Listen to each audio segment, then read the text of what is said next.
Welcome to the second audio podcast for Rise of Immortals. Alright, first thing then, we'll do quick introductions.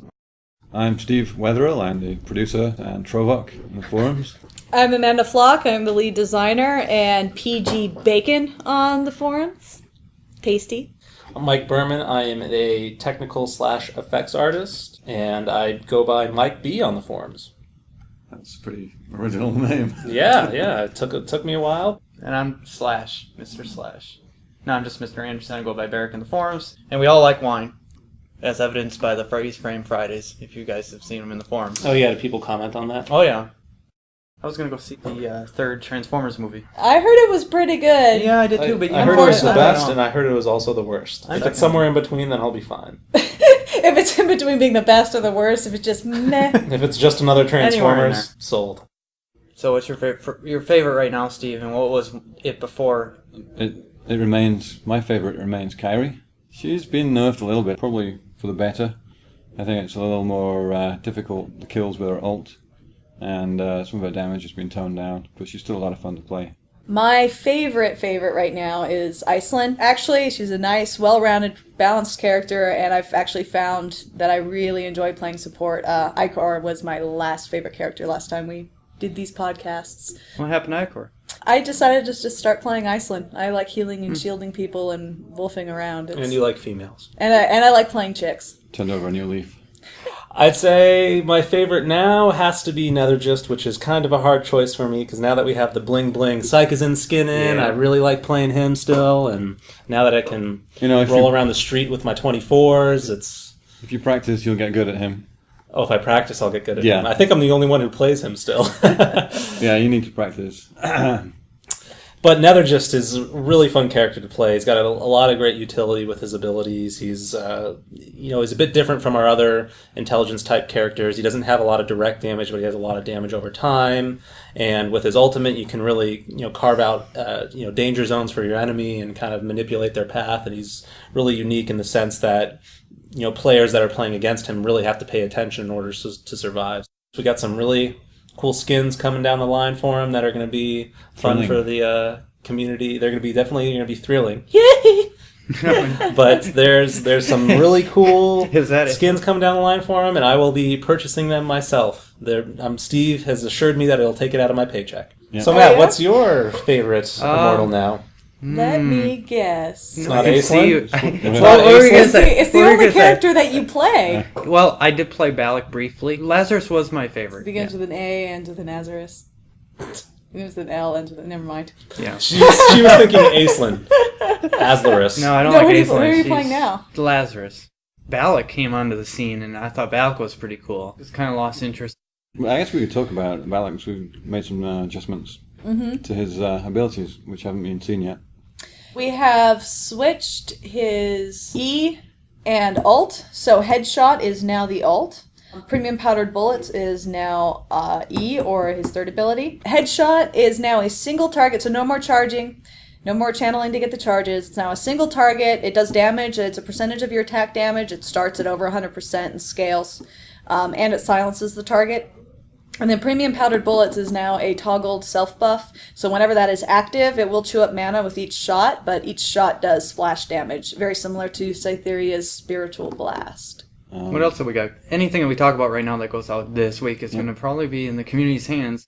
We got a new boss in our PvE instance, so it's going to be a new scary creature for you to interact with when you get to the end of the level, and he's going to have some really cool abilities and effects firing off, and he's definitely going to throw in some new encounters that are going to be a bit more challenging than what our players are used to.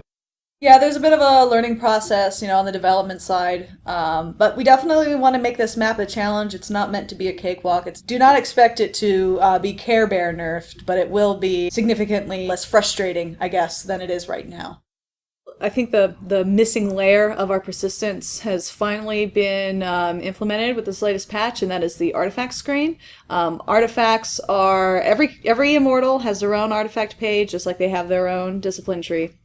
And artifacts are persisted items that give very minor stat boosts, but those stat boosts are always on as long as you have the artifact equipped. So now that we have a UI button for the artifact library, you can either click that button or you can hit U. You'll notice that we have 5 different artifact types, and there are corresponding slots for each of those types within your artifact build.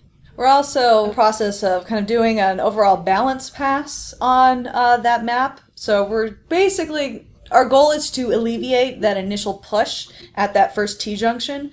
And again, speaking on scaling difficulty, the current tutorial, I say that loosely, I'm making air quotes, tutorial map that we have, we'll be doing a pass on the bots that spawn in there so that map is truly a bit easier. That map is meant to be enter the map, take your time, practice map.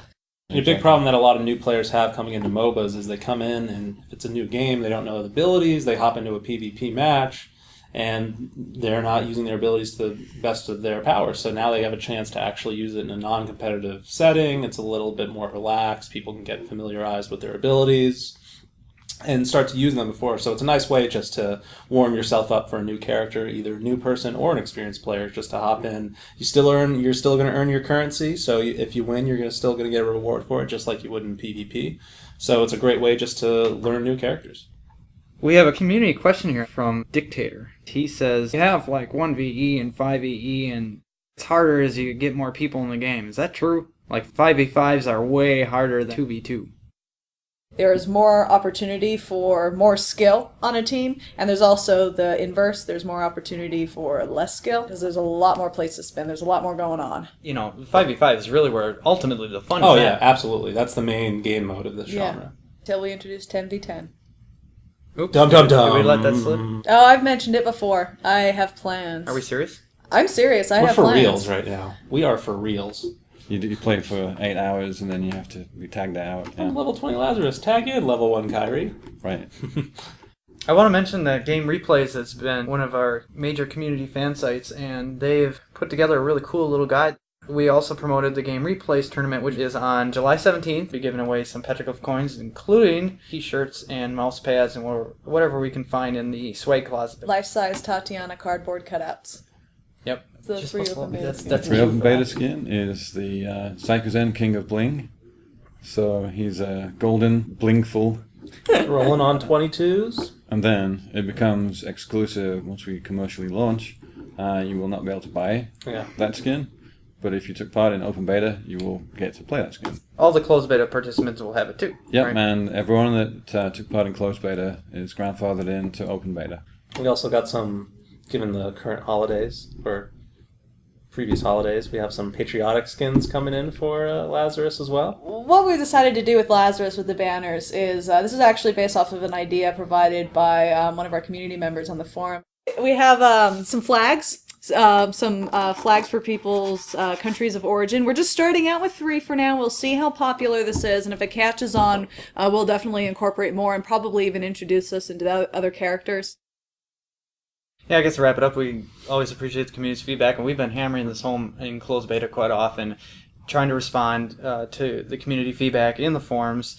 Anybody who's posted issues, problems, had questions about a certain immortal and their balance. You guys in the community should know that we do read just about every single community post. Now that we're in open beta, you guys have the opportunity to actually provide more feedback up front. Visit the forums as well to ask your questions about the game. That may also be answered on podcasts just like this one. The Rise of Immortals community can also be found at facebook.com/riseofimmortals and twitter.com/riseofimmortals.